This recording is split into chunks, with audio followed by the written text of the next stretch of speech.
Olá, tudo bem? Paz, tem uma palavra de Deus para compartilhar com você nessa reflexão com base na meditação bíblica de 13 de fevereiro, cuja leitura bíblica do dia ela está em Marcos 10 e Êxodo 21 e 22. Nessa nossa reflexão, eu quero ler com você e meditar sobre Marcos 10, versículos de 26 e 27. Se você puder acompanhar na sua Bíblia, vai ser uma benção. Diz assim, Marcos 10, 26 e 27, na santa e poderosa palavra de Deus. E eles se admiravam ainda mais, dizendo entre si: quem poderá, pois, salvar-se? Jesus, porém, olhando para eles, disse: para os homens é impossível, mas não para Deus, porque para Deus todas as coisas são possíveis.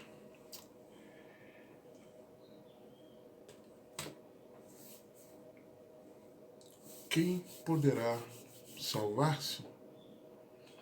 Para os homens é impossível, mas para Deus todas as coisas são possíveis. A salvação, ela é uma missão impossível, seja para mim, para você ou para qualquer ser humano. Deus, ele quer salvar a todos. 1 Timóteo 2, 3 a 6. Porque isto é bom e agradável diante de Deus, nosso Salvador, que quer que todos os homens se salvem e venham ao conhecimento da verdade, porque há um só mediador entre Deus e os homens, Jesus Cristo, homem, o qual se deu a si mesmo em preço de redenção por todos, para servir de testemunho a seu tempo. Então, nós já enxergamos nesses versos de 1 Timóteo que a salvação ela vem de Deus, diante de Deus, nosso Salvador, ok? Ele quer que todos sejam salvos, não apenas alguns, como alguns defendem. E para isso ele estabeleceu um só mediador, Deus, entre Deus e os homens, Jesus Cristo, homem, que deu a si mesmo como preço de redenção por alguns? Não, por todos. João 3,17, nós vemos que que Deus, ele enviou esse Salvador, providenciou esse mediador entre Deus e os homens, esse que se deu por preço de redenção por todos. João 3,17, porque Deus enviou seu Filho ao mundo, não para que condenasse o mundo, mas para que o mundo fosse salvo por ele. Então Deus enviou o seu Filho ao mundo, ok? Não para que condenasse o mundo, mas para que o mundo fosse salvo por ele. Ou seja, Deus providenciou o Salvador, seu Filho, Jesus Cristo. O único Salvador é o Senhor Jesus. E em nenhum outro há salvação. Em nenhum outro. Está se referindo a Jesus como a pedra de esquina, né? no verso anterior, a pedra de esquina, Jesus. E em nenhum outro há salvação. Nem em mim, nem em você. Se não é em nenhum outro, nem em mim mesmo, nem em você mesmo. Ok? Porque também debaixo do céu nenhum outro nome há dado entre os homens, nem o meu nome, nem o seu nome, nem o nome de qualquer outro, pelo qual devamos ser salvos. É uma missão impossível para mim, para você, mas não é impossível para o Deus que se fez homem. Nesse contexto, nós vemos o homem rico,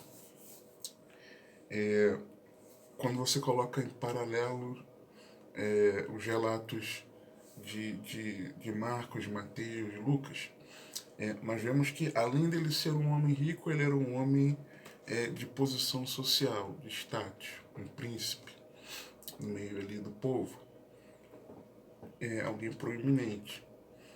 Nós vemos que esse homem rico, ele até poderia desejar ser salvo, mas ele tinha uma expectativa de salvação fora do padrão de Deus.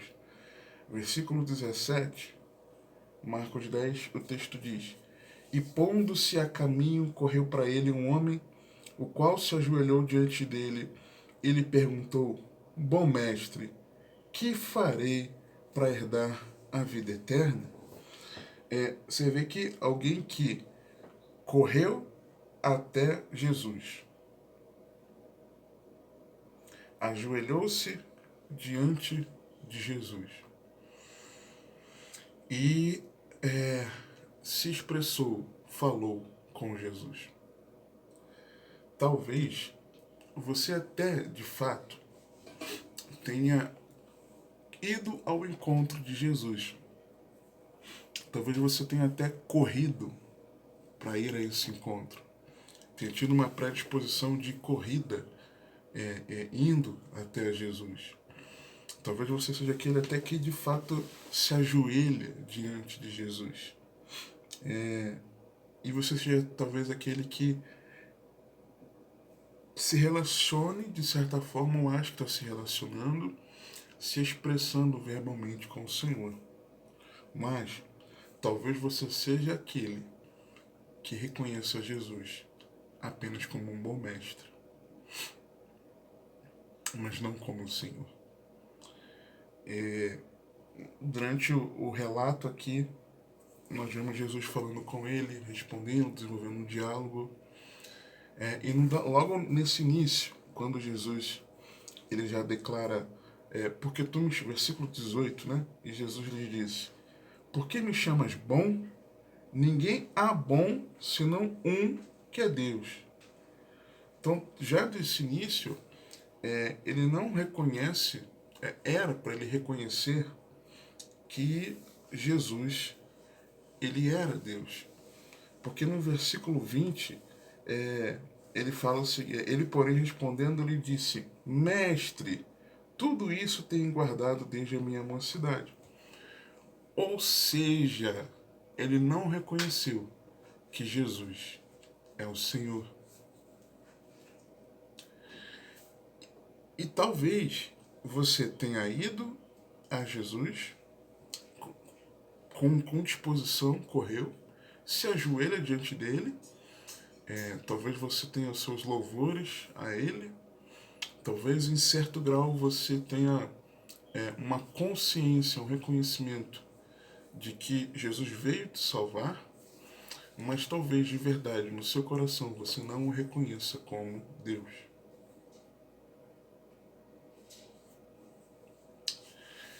Aquele homem, por que eu falo que aquele homem ele não, ele fugiu daquilo que seria o padrão de Deus para a salvação?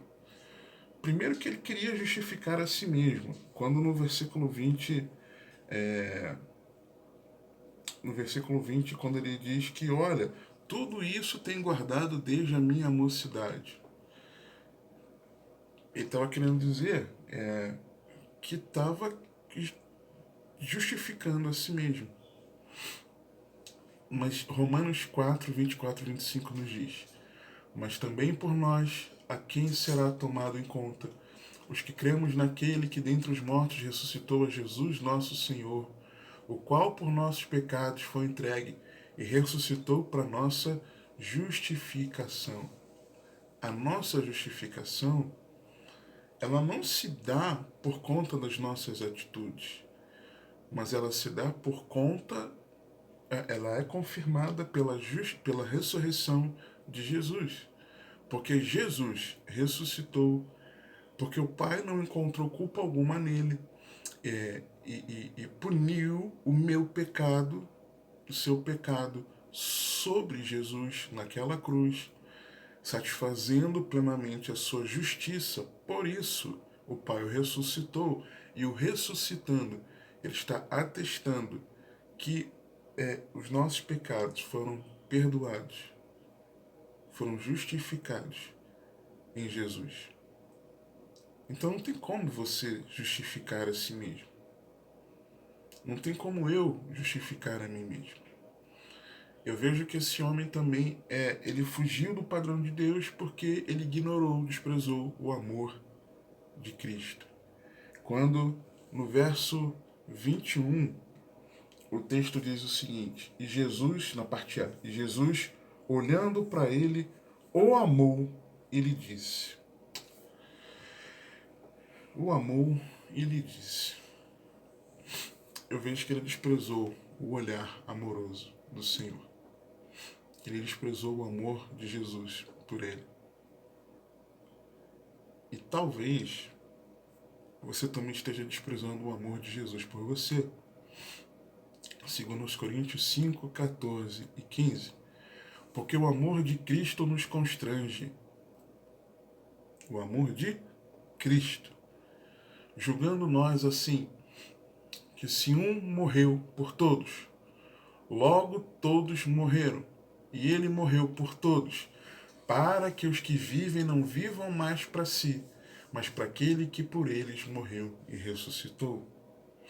Talvez você esteja desprezando o amor de Cristo por você, porque você vive ainda para você mesmo. Você ainda não morreu para você, para o mundo, para a carne, para o pecado. E, consequentemente, não vive para a glória de Deus. Cristo não vive em você. E talvez você também esteja ignorando o amor do Senhor. Me lembrei de outro texto agora, Romanos 8. A partir do verso 31. Que diremos, pois, a estas coisas? Se Deus é por nós, quem será contra nós? Aquele que nem mesmo a seu próprio filho poupou, antes o entregou por todos nós. Como nos não dará também com ele todas as coisas? Quem intentará acusação contra os escolhidos de Deus? É Deus quem o justifica. Lembra daquele ponto anterior que eu falei? Lembra? Quem é que condena? Pois é Cristo quem morreu, ou antes quem ressuscitou dentre os mortos, o qual está à direita de Deus e o que também intercede por nós. Quem nos separará do amor de Cristo? É aqui que eu quero entrar agora nesse ponto. Por quê? Talvez algumas coisas ou pessoas estejam te separando do amor de Cristo. Você esteja se permitindo ser separado do amor de Cristo. A tribulação, a angústia, perseguição, ou a fome, ou a nudez, ou o perigo, ou a espada.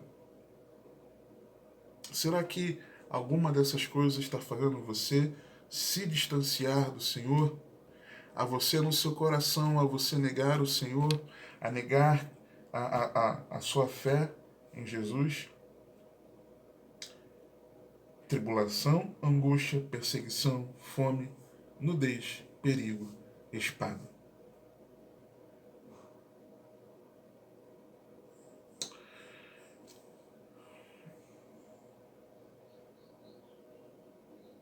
Continuando 36. Como está escrito: por amor de ti somos entregues à morte todo dia. Somos reputados como ovelhas para o matadouro. Mas em todas estas coisas somos mais do que vencedores por aquele que nos amou. Porque estou certo de que nem a morte, nem a vida, nem os anjos, nem os principados, nem as potestades, nem o presente, nem o porvir, nem a altura, nem a profundidade, nem alguma outra criatura nos poderá separar do amor de Deus que está em Cristo Jesus, nosso Senhor. Talvez o medo do porvir esteja te separando do amor de Cristo. O presente, ou algo que tenha ficado lá atrás, alguma circunstância. E eu vejo que esse homem também, ele ficou fora do padrão, desprezou o padrão de Deus para a salvação, quando ele não se alegra na salvação. No versículo 22, quando o texto diz, de Marcos 10, mas ele, pesaroso desta palavra, a palavra do versículo 21. Que palavra foi essa do versículo 21 que Jesus disse? Ao olhar com amor. Falta-te uma coisa. Vai, vende tudo quanto tens e dá aos pobres, e terás um tesouro no céu. E vem, toma a cruz e segue-me. Voltando. Mas ele, pesaroso desta palavra, retirou-se triste porque possuía muitas propriedades. Não se alegrou na salvação que há em Cristo Jesus.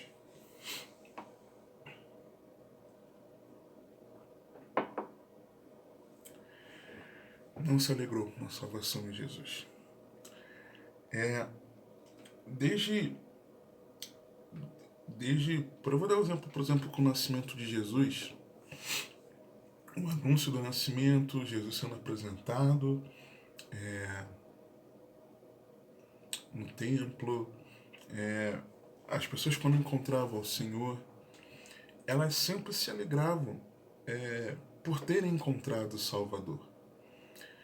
E aquele homem, não. E fica muito claro que Jesus está afirmando que ele é o Salvador para aquele homem, quando Jesus fala para aquele homem, olha, pega o que você tem, vende e reparte entre os pobres. Vem, toma a sua cruz e me siga. Ou seja, a salvação está em mim. E aquele homem saiu triste da presença do Senhor. Como exemplo da boa nova, da salvação, Lucas 2, versos 10 e 11. E um anjo lhes disse, não temais, porque eis aqui vos trago novas de grande alegria, que será para todo o povo. Pois na cidade de Davi vos nasceu hoje o Salvador, que é Cristo o Senhor. Boas novas de alegria. E cadê a alegria da tua salvação? Cadê a sua alegria em você saber que Jesus, ele veio te salvar? Cadê a alegria em você saber que Jesus te conduz ao reino de Deus? Cadê a alegria em saber que Deus provou seu amor quando você ainda era um pecador, enviando Cristo a morrer na cruz para sua salvação? Cadê a sua alegria em saber que o Deus Santo, Santo, Santo não desejou continuar longe de você, mas quis, naquela cruz, reconciliar-se com você?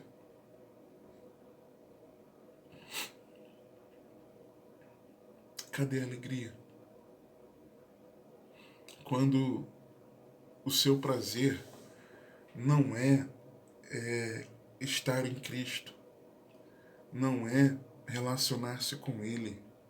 Quando a sua alegria, o seu prazer, não é meditar nas suas coisas, não é falar com Ele em oração, não é meditar na sua palavra, não é estar no meio do seu corpo. Quando um dia de culto, por exemplo, quando você tem a oportunidade de se reunir com os irmãos, não é a sua alegria. Você não tem alegria de estar com o corpo.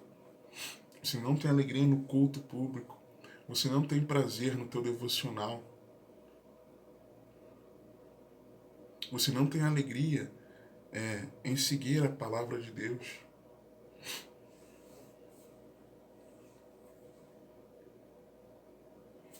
E eu vejo nesse homem atitudes que brotaram de uma mesma raiz, identificada pelo Senhor, essas atitudes dele. Porque, versículo 24, e os discípulos se admiraram destas suas palavras, mas Jesus, tornando a falar, disse-lhes: Filhos, quão difícil é para os que confiam nas riquezas entrar no reino de Deus. Jesus explicando quando ele disse quão dificilmente entrarão no reino de Deus os que têm riquezas, no verso anterior. Ou seja, Jesus estava dizendo que aquele homem saiu triste da sua presença, que aquele homem queria justificar a si mesmo, e que aquele homem ignorou o olhar de amor do Senhor. Jesus estava dizendo que a raiz de tudo isso era a confiança nas riquezas, o amor ao dinheiro. Ele já tinha outro Deus.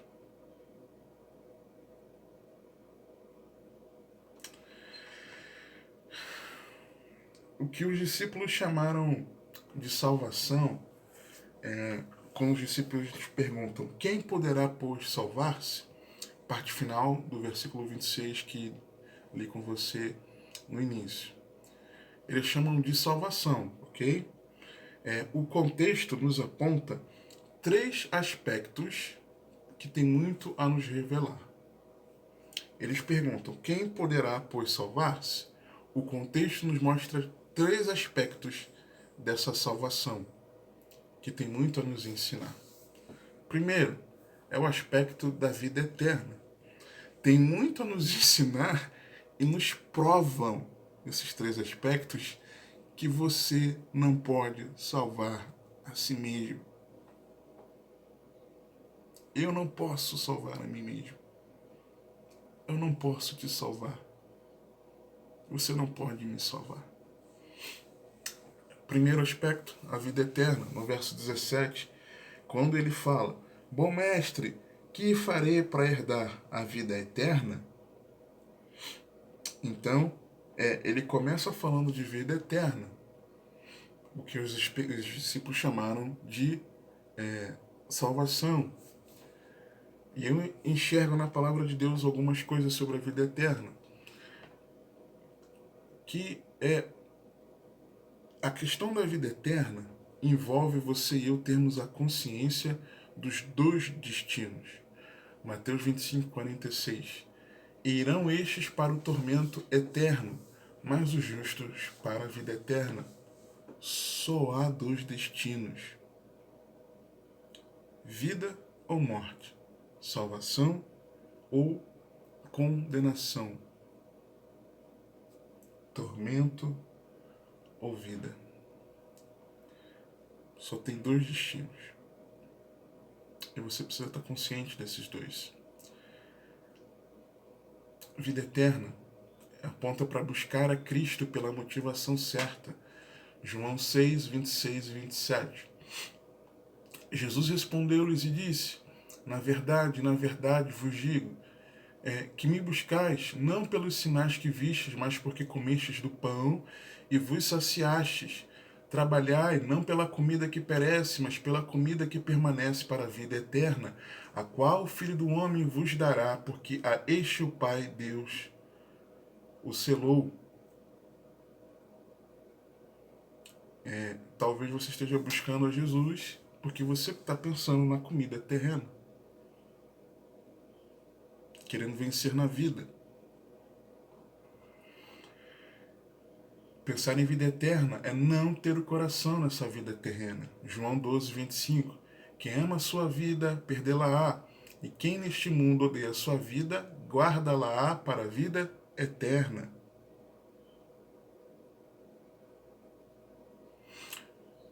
É também a vida eterna conhecer a Deus. João 17, 3. E a vida eterna é esta, que te conheçam a ti por único Deus verdadeiro, e a Jesus Cristo a quem enviaste. Pensar na vida eterna aponta para andar em santificação. Romanos 6, 22. Mas agora libertados do pecado e feitos servos de Deus, tendes o vosso fruto para a santificação e, por fim, a vida eterna. Aponta também vida eterna, semear para o Espírito. Gálatas 6:8. Porque o que semeia na sua carne, da carne se fará corrupção, mas o que semeia no Espírito, do Espírito se fará a vida eterna. Aponta também para combater o bom combate. 1 Timóteo 6:12. Milita a boa milícia da fé, toma posse da vida eterna, para a qual também foste chamado, tendo já feito boa confissão diante de muitas testemunhas.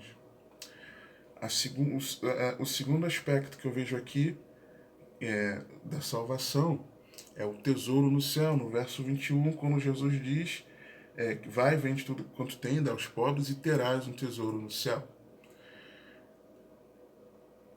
Dentro disso, algumas verdades sobre o tesouro no céu, que ter tesouro no céu é colocar o coração na eternidade. Mateus 6:19-21. Não ajunteis tesouros na terra, onde a traça e a ferrugem tudo consomem, e onde os ladrões minam e roubam, mas ajuntai tesouros no céu, onde nem a traça nem a ferrugem consomem, e onde os ladrões não minam nem roubam, porque onde estiver o vosso tesouro, aí estará também o vosso coração. É também esperar em Deus fazendo bem. 1 Timóteo 6:17-19.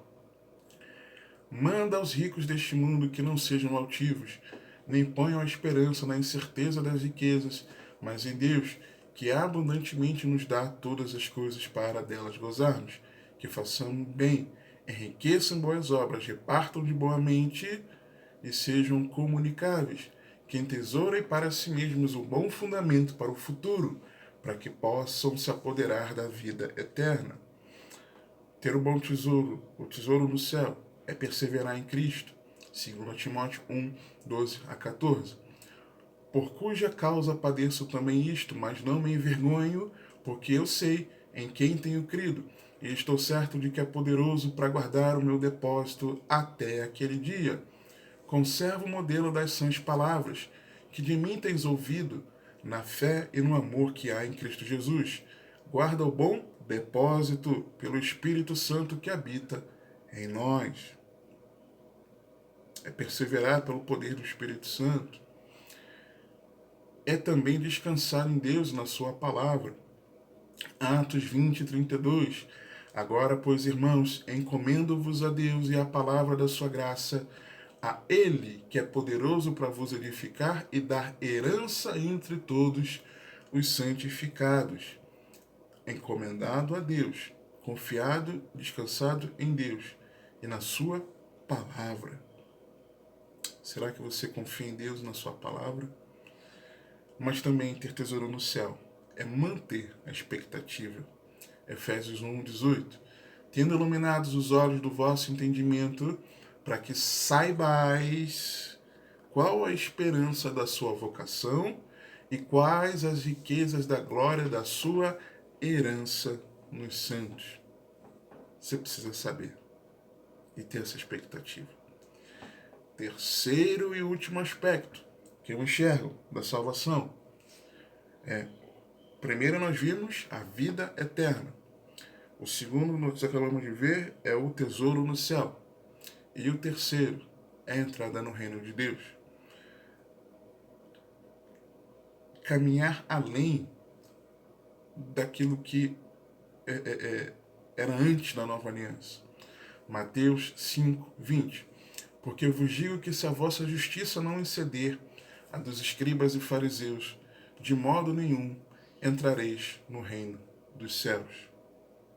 É caminhar além pelo Espírito Santo. É fazer a vontade de Deus. Mateus 7:21.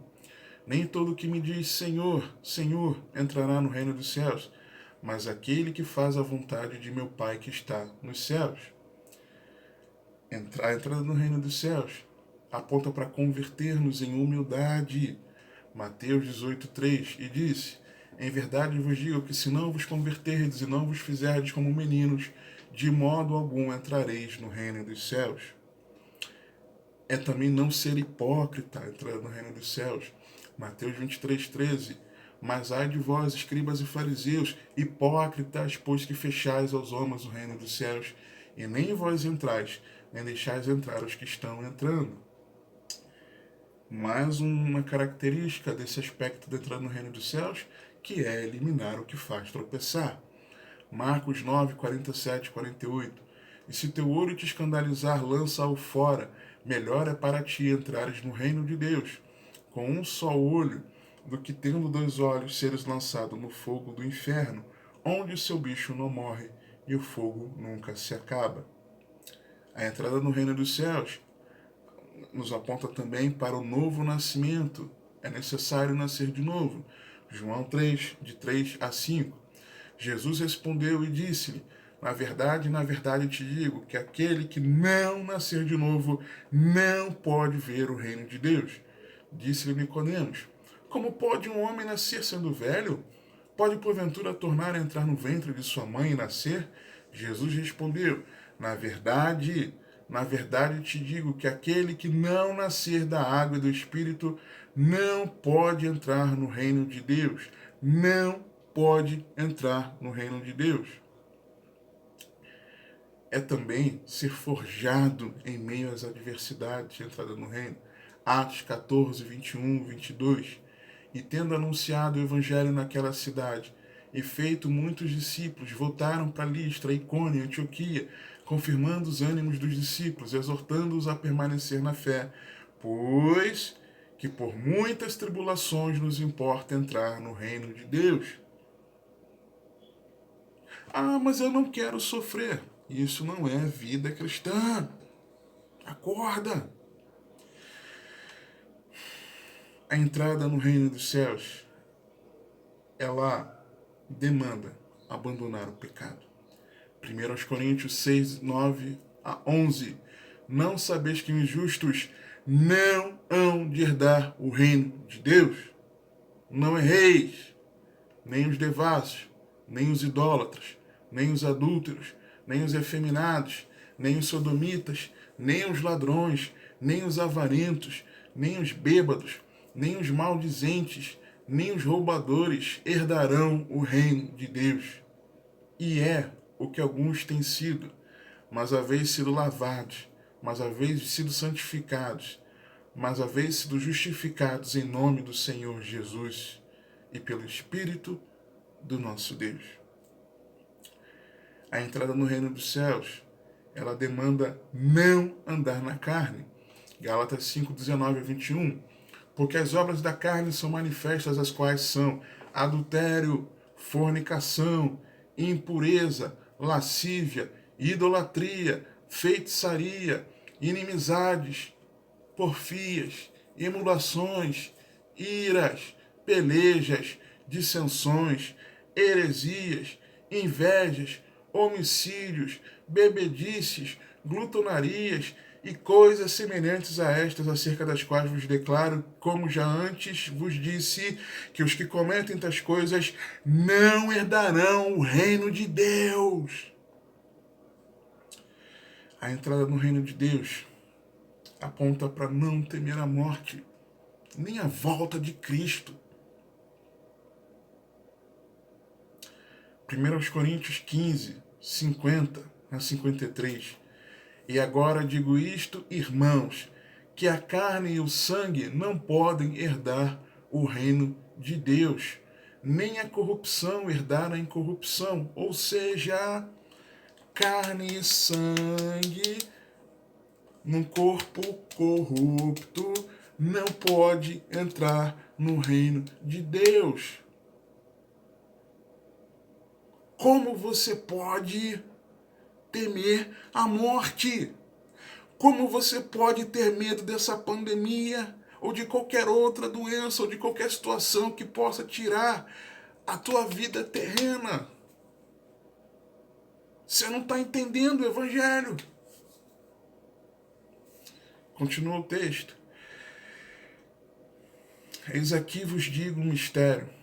Na verdade, nem todos dormiremos, mas todos seremos transformados. Quando?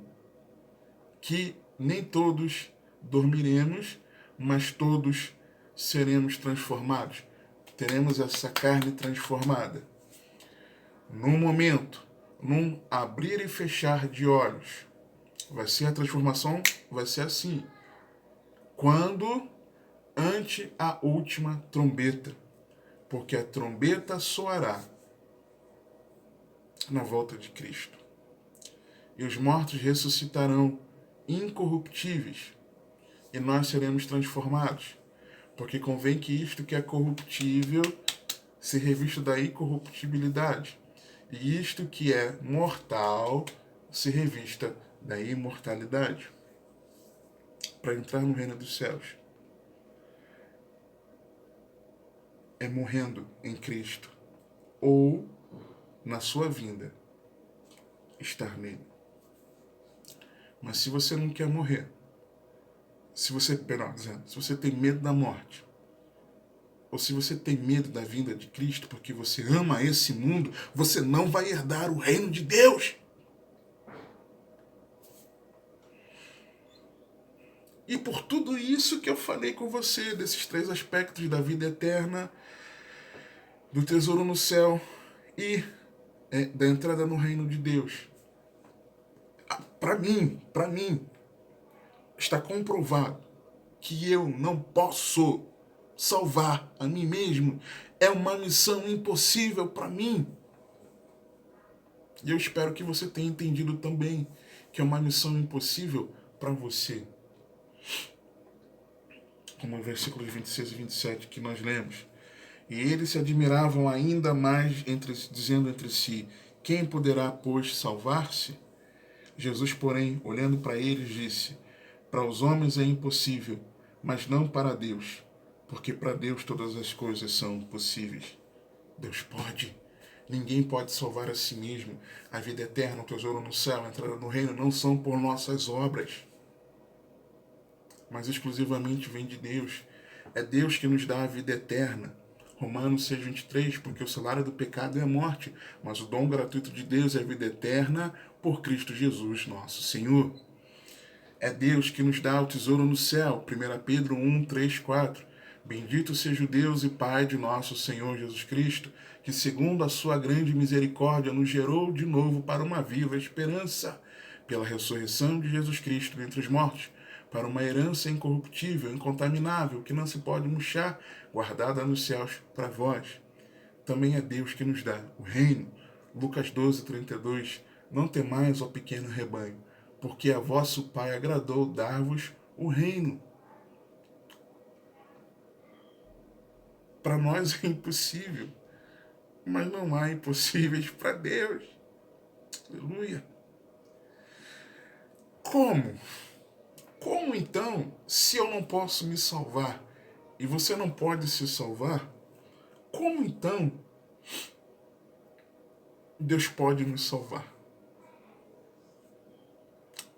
Pela nossa fé em Jesus Cristo, o Salvador do mundo.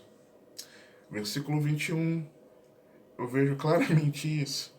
E Jesus, olhando para ele, o amou, ele disse, falta-te uma coisa, vai, vende tudo quanto tens e dá aos pobres, e terás um tesouro no céu, e vem. Jesus estava dizendo, creia em mim. Vai, vende o que você tem, reparte entre os pobres e venha.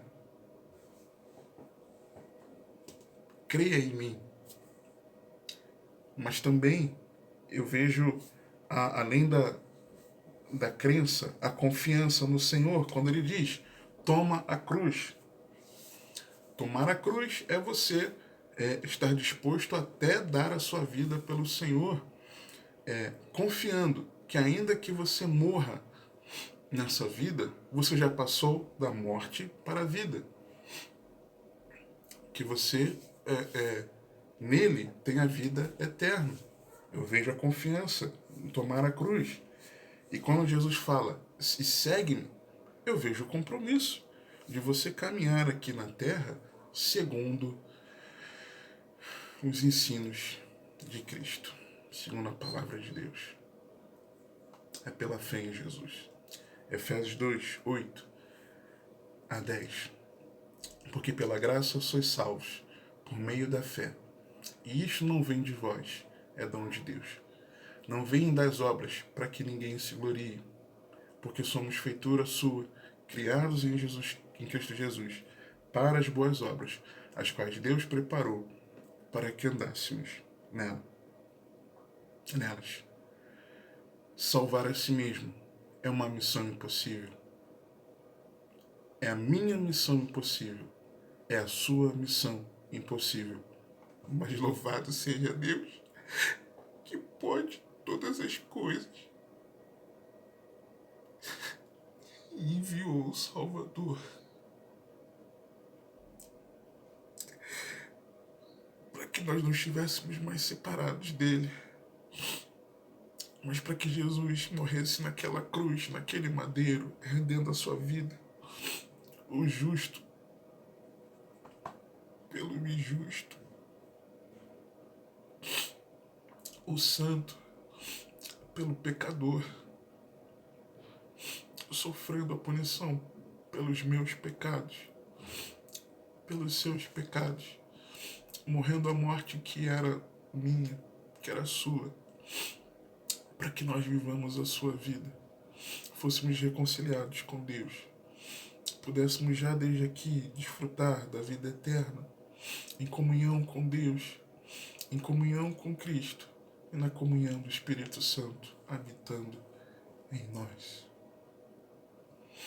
A missão é impossível para você e para mim, mas Deus providenciou a salvação que há em Cristo Jesus. Que o Senhor te abençoe e te guarde, que Ele te conduza e governe a sua vida, porque você tem acesso à salvação que há em Cristo Jesus.